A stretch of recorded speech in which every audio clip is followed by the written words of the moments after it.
वज़ीर आज़म इमरान खान ने कहा है कि तहरीक अदम एतमाद नाकाम होने के बाद पहला हदफ आसिफ जरदारी होगा। गवर्नर हाउस कराची में पीटीआई कारकुनों से खिताब के दौरान वज़ीर आज़म ने कहा कि मुल्क में सबसे ज्यादा तब्दीली की जरूरत सिंध को है।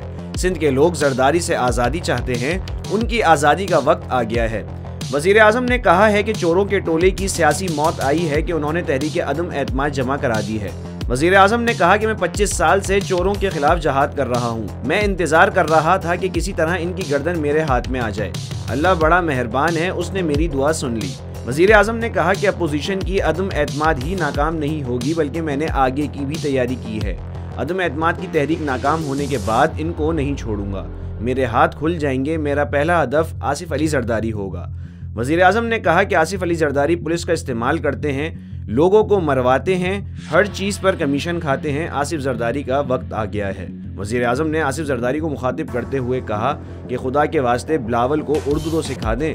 बिलावल को ये भी पता नहीं लड़की आती है या आता है। सब्सक्राइब करें और बेल दबाएं ताकि कोई खबर रह न जाए।